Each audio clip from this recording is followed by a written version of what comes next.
semuanya, kembali lagi dalam podcast Bilik Mandiri yang ketiga kali bersama saya Rati Hudia.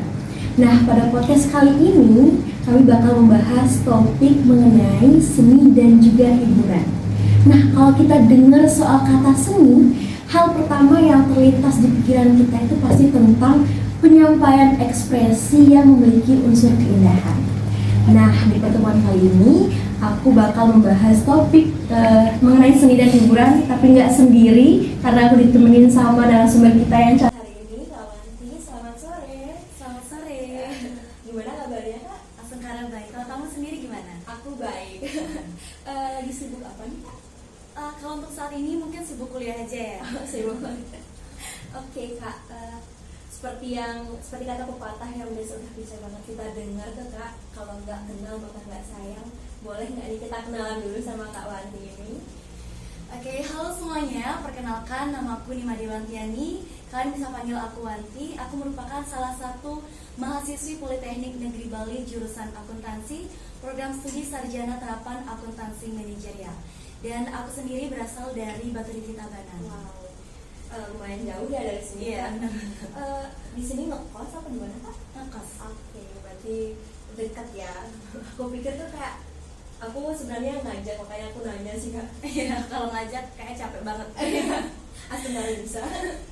Oke, jadi itu dia. Nanti tanpa berlama-lama lagi kita langsung bakal membahas tentang seni dan hiburan. Oke, Kak. Dari postingan Instagram Kakak nih, aku biasa ngecek, biasalah kepo, ketemu anak PNB kepo. Aku lihat banyak banget postingan Kakak tentang pengalaman-pengalaman Kakak yang Kakak sharing di Instagram itu. Pengalaman-pengalaman itu banyak juga yang berbau seni. Aku mau tanya nih, Kak, apa sih yang membuat Kakak tertarik untuk berkecimpung di dalam dunia seni? Oke, kalau tadi dibilang pengalaman gitu ya, sebenarnya menurut aku pengalamanku masih kurang ya dibanding orang-orang lain yang mungkin pengalamannya juga lebih banyak. Nah, hal apa sih yang membuat aku tertarik dengan dunia seni? Yang pertama itu tentunya seni itu adalah sebuah kebebasan bagiku. Karena dengan seni aku bebas untuk berekspresi, meluapkan emosi seperti ekspresi sedih, marah, senang, itu bisa diluapkan di sana seperti itu. Dan selain itu, seni itu juga menjadi sebuah hobi dari dulu. Kebetulan juga suka seni itu dari TK dan sampai sekarang juga masih suka seni. Jadi ingin terus berlatih tentang seni tentunya. Kalau boleh tahu sih, Kak, tadi yang Kakak bilang pengalaman itu masih sedikit ya. Tapi aku kepo nih, Kak, pengalaman apa aja sih yang udah Kakak dapatkan selama berkecimpung di dunia seni? Kalau untuk seni, aku pernah yang pertama itu seni tari, khususnya tari tradisional, modern dance juga pernah. Terus ada waktu SMP mulai di seni suara, khususnya Mekidung. Kemudian di kuliah sekarang ini mulai mencoba untuk seni peran. Berarti itu nggak sedikit dong, Kak? Itu udah banyak loh itu. Tapi bisa sedikit-sedikit gitu. Tapi udah lumayan loh, Kak, itu. Nah, belum lama ini kan Kakak menjadi salah satu peserta Pon Seniman di PNB dan berhasil mendapatkan juara 1. Nah, aku mau nanya, untuk dapetin juara 1 itu persiapannya Kakak dan gimana perasaan Kakak waktu dapet juara 1 itu? Baik, jadi untuk Porsenima waktu ini aku ikut di cabang lomba monolog dan kebetulan itu merupakan pengalaman pertamaku di monolog. Keren banget, Kak, sumpah, pengalaman pertama dapet juara 1 lagi. Sebenarnya masih banyak kurangnya juga ya. Itu pengalaman pertama dan kebetulan juga di UKM, ikut UKM Kesnas, jadi sempat dilatih juga monolognya. Dan sebenarnya persiapannya kurang karena waktu itu ada persiapan untuk drama musikal juga selama 3 bulan dan di tengah-tengah itu ada ikut lomba. Awalnya maunya nggak ikut gitu, tapi karena dari UKM, ayo ikut dan coba aja. Jadi persiapannya sekitar 2 minggu atau seminggu gitu, udah ngapalin naskah. Terus latihannya dari nanya-nanya ke teman dan juga lewat YouTube juga, latihan di kaca juga di kos. Jadi emang sebenarnya persiapannya tuh kurang banget, tapi ya senghara dapat juara. Dan untuk perasaannya tentunya senang banget ya, karena pengalaman pertama udah dapat. tapi masih merasa belum puas dengan penampilan itu. Kalaupun ada kesempatan lagi, tentunya ingin mencoba dan memperbaiki kesalahan-kesalahan sebelumnya. Berarti dengan persiapan yang sangat singkat ya dibilangnya, tidak cuma 2 minggu dan harus membagi waktu dengan kegiatan lain, tapi berhasil mendapatkan juara 1 itu udah keren. Selamat ya Kak. Aku aja mungkin kalau aku mungkin udah wah nggak bisa deh itu. Sebenarnya agak stres sih, pas hari H pun itu masih agak kurang hafal gitu sama naskahnya, tapi ya udah spontan aja. Keren. Nah, setelah dari Pur Seniman tersebut, Kak Wanti juga ikut kegiatan nasional yang diadakan di Pusat Pemerintahan Bandung. Nah, aku mau nanya sih Kak, itu acara apa sih Kak? Kok bisa sampai harus ke jauh-jauh ke Puspem Bandung buat selenggarainnya di situ Kak? Oke. Jadi untuk beberapa hari yang lalu ya, nggak lama, bulan Mei kalau nggak salah, itu aku ikut drama musikal. Nah itu merupakan salah satu program kerja dari UKM Kesnas, drama musikal dari bagian dari Festival Kesenian Nasional.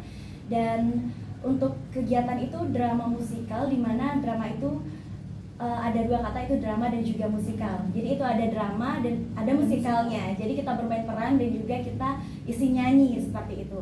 Nah untuk kegiatannya itu dilaksanakan di Puspem Bandung, lumayan jauh juga karena memang kita mencari tempat yang juga memadai untuk melakukan pementasan.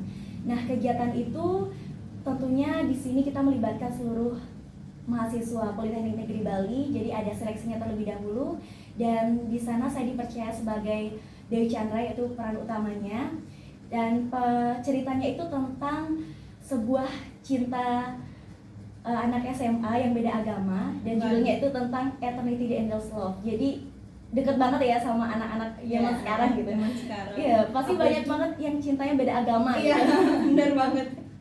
Jadi di sana menceritakan tentang kisah anak SMA yang beda agama dan cintanya abadi, tapi mereka nggak bisa bersatu. Seperti itu. Walaupun nggak bersatu tapi abadi ya. Iya, seperti itu. Meskipun peran dari Chandra ini bagi saya itu sangat sulit sekali. Mengapa saya katakan sulit? Karena saya tidak memiliki basic bernyanyi pop. Karena saya pikir agak beda gitu ya, meskipun ada pernah pengalaman di Mekidung, tapi setelah saya mencoba pop itu beda banget. Dan peran Dewi Chandra ini memiliki karakter yang polos, lugu, dan juga agak sakit-sakitan. Itu sebenarnya berbeda 180 derajat dengan kepribadian saya, jadi harus belajar itu. Dan waktu 3 bulan untuk berlatih lumayan singkat, masih banyak kekurangan juga. Terus latihan nyanyi juga sampai hari H, pas gladi juga saya terus latihan nyanyi di toilet seperti itu. Dan drama musikal ini juga disutradarai oleh Kak Tusri, itu salah satu mahasiswi di sini juga. Dan tentunya saya juga merasa bangga sekaligus senang bisa memerankan Dewi Chandra seperti itu. Ternyata kegiatannya itu sangat butuh ekstra persiapan karena segede itu kegiatannya ya Kak. Nah persiapannya juga membutuhkan waktu 3 bulan, dan itu pun masih kurang ya untuk para pemain maupun para kru yang ikut dalam kegiatan tersebut. Nah Kak, kan Kak Wanti ini semester berapa? Semester 2. Nah udah semester 2 berarti lagi mahasiswa aktif, semester genap lagi hektik-hektiknya. Terus Kak Wanti ikut 2 kegiatan sekaligus, ada lomba dan ada juga drama musikal. Gimana sih caranya Kak Wanti untuk membagi waktu untuk bisa membagi rata lah waktu itu ke ketiga kegiatannya itu? Jadi memang saya itu salah satu orang yang suka sibuk sebenarnya, karena kalau nggak ada kegiatan tuh ngerasa kayak ya ampun kok nggak bermanfaat banget gitu. Jadi di sini itu adalah tentang bagaimana kita bisa memanage waktu kita. Jadi kegiatan yang saya lakukan, karena saya juga merupakan salah satu orang yang pelupa, jadi saya selalu mencatat kegiatan-kegiatan apa saja yang harus saya lakukan. Setiap hari saya catat agar saya nggak lupa gitu. Makan tuh saya catat juga gitu. Terus untuk membagi waktu, tentunya waktu saya bermain-main saya kurangi. Jadi di sela-sela latihan, kalau waktu istirahat itu saya bisa selingi dengan menghafal presentasi mungkin. Jadi waktu di kelas, waktu saya belajar, saya fokus belajar, benar-benar belajar, buat tugas dan segala macam. Waktu saya latihan, saya bakal fokus banget latihan biar apapun materi yang dikasih itu cepet tangkep. Terus waktunya saya persiapan lomba, saya benar-benar persiapan lomba, dan juga istirahat, benar-benar istirahat. Jadi untuk scroll TikTok, IG dan segala macam itu agak berkurang emang. Berarti ada pengorbanan waktu untuk main-main ya Kak, buat fokus ketiga hal ini. Aku juga kayaknya nggak tahu lagi, kalau aku yang seperti itu mungkin agak keteteran ya, soalnya aku anaknya agak lebih suka main. Tapi untuk dapat sesuatu kan kita butuh pengorbanan ya. Ya benar banget, karena dulu waktu SMA aku juga pernah keteteran sebenarnya. Pernah ikut banyak kegiatan, terus masih belum tahu gimana sih caranya manage waktu dengan baik ya. Jadi emang banyak keteteran, pelajaran di sekolah jadinya lebih mundur gitu. Jadi dari itu aku belajar, sekarang lebih bisa manage waktu lagi. Belajar dari pengalaman. Iya benar banget. Nah, setelah membagi waktu itu ada pengorbanannya, saya mau tahu juga nih Kak, tantangan-tantangan yang Kak Lebih mundur gitu. Jadi dari itu aku belajar, sekarang lebih bisa manage waktu lagi. belajar dari pengalaman. Iya benar banget. Nah, setelah membagi waktu itu ada pengorbanannya, saya mau tahu juga nih Kak, tantangan-tantangan yang Kak Ranti hadapi selama mengikuti kegiatan Porsnima, terus belajar juga menjadi mahasiswa aktif, terus ikut drama sebagai pemeran utama. Nah, aku mau tahu tantangannya nih Kak, apa aja? Ya, tantangan terberat pastinya di waktu ya. Benar-benar harus bisa ngatur waktu, jam istirahat karena latihannya juga sampai larut malam. Karena drama musikal ini juga gabungan dari divisi dance, suara, pemeran, dan juga ada musik juga. Jadi kita kalau latihan gabungan itu benar-benar sampai jam 12, jam 2, itu benar-benar tantangan di waktu. Terus tantangan lainnya juga di tugas sebenarnya. Jadi harus hektik, benar-benar hektik banget buat tugas gimana caranya. Terus di bagian nyanyi itu sih tantangan terberat bagi aku. Jadi aku benar-benar berusaha, tapi syukur dari kegiatan ini lebih bisa nyanyi gitu. Berarti ada tantangannya dan juga hal positif yang bisa didapat ya Kak. Oke, Kak, ada nggak sih selama ngikutin Festival Kesenian Nasional ini ada pengalaman-pengalaman yang berkesan buat Kakak selain bisa nyanyi setelah drama musikal tersebut Kak? Ya pastinya dengan mengikuti kegiatan ini aku jadi lebih banyak punya teman, dan teman-teman juga benar-benar friendly banget. Jadi dari sana aku bisa nambah relasi, nambah pengalaman, dan juga nambah teman-teman baru lah. Berarti walaupun banyak tantangan tapi juga dapat temen, jadi kayak enjoy dijalanin, terus menjadi dari pengalaman yang pertama kita kira itu bakal buat pusing, yang bakal gimana, tapi jadinya pengalaman yang indah dan berkesan. Iya. Ya. Meskipun pas dijalani itu capek, tapi ternyata setelah selesai baru kayak yang pun pengen lagi gitu. Jadi ketagihan ya. Oke.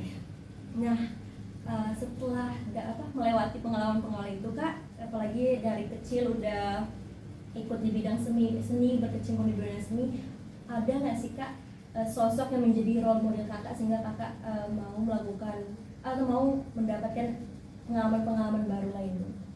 Sebenarnya kalau role model saya sendiri itu kakak saya sendiri, Iya. karena dia merupakan seseorang yang selalu mensupport saya untuk selalu mengikuti kegiatan-kegiatan positif, dan beliau juga merupakan lulusan di sini, jadi sangat iya. aktif juga, banyak prestasi-prestasi yang ditorehkan. Jadi dari beliau saya belajar banyak. Jadi terinspirasi, jadi karena ngelihat Kakak, jadi aku juga pengen gitu ya. Oke. Setelah melewati perlombaan, melewati Festival Kesenian Nasional tahun 2023, apa rencana dan tujuan Kakak selanjutnya yang ingin dicapai terutama di bidang seni dan hiburan selain yang udah pernah Kakak alami, dilewati? Mungkin ingin coba seni-seni baru ya, tapi belum tahu sih seni apa. Pastinya ingin coba hal-hal baru lagi di bidang seni, bukan hanya seni tari karena itu juga udah lumayan lama. Jadi sekarang udah mulai coba monolog, terus ada pantoret juga. Mungkin seni-seni yang lain saya ingin coba. Pokoknya apapun jenisnya itu kalau seni mau dicoba semua. Iya. Itu aku juga sebenarnya tertarik di bidang seni karena aku juga suka nari.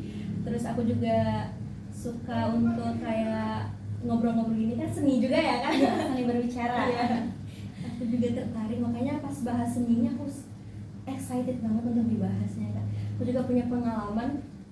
Waktu itu aku masih SMA dan ada ikut perlombaan dan itu benar-benar hektik dan harus ada dikorbankan manage waktu. Pokoknya seperti yang kawan bicarakan tadi tentang yang kayak kita harus benar-benar manage waktu. Ternyata nyata banget ya kak. Tapi kalau emang kita suka, kita nggak bakal ngerasa berat banget untuk ngejalanin Iya, itu. karena di enjoy, apalagi kita suka tentang seninya itu. Kayak aku suka nari, pas aku jalanin juga enjoy walaupun agak berat-berat dikit. Iya benar banget. Ngeluh dikit nggak apa-apa gitu ya. Sambil nangis. Nah, setelah semua yang kita bicarakan ini kak, aku mau nanya, mungkin kawan ada pesan yang ingin disampaikan ke teman-teman sobat mahasiswa yang nonton podcast Bilik Mandiri kita hari ini, yang mungkin kepengen bisa kayak Kak Wanti, bisa manage waktu, bisa ikut perlombaan, ikut drama dan lain. Kita masih muda, masih banyak waktu untuk mencoba, jadi kita bakal banyak pengalaman, dapat banyak relasi. Untuk kedepannya relasi itu kan merupakan hal yang sangat penting sekali ya untuk menunjang karir kita.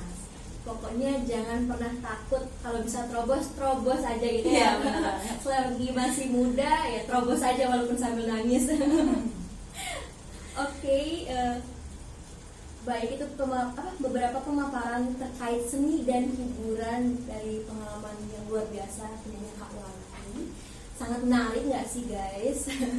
Terima kasih banyak sebelumnya aku ucapin untuk Kak Wanti udah bisa hadir ke podcast Bilik Mandiri yang ketiga ini dan menyempatkan untuk berbagi pengalaman di sela-sela kesibukannya.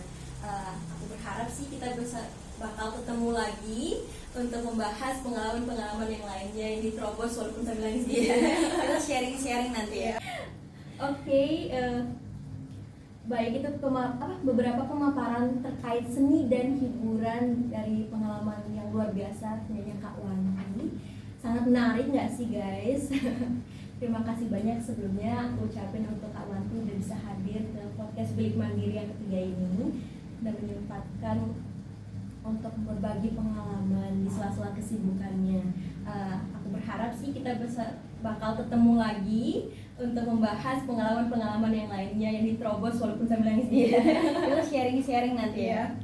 Oke, demikianlah podcast kami kali ini. Terima kasih telah menyaksikan. Sampai jumpa kembali di podcast Bilik Mandiri selanjutnya.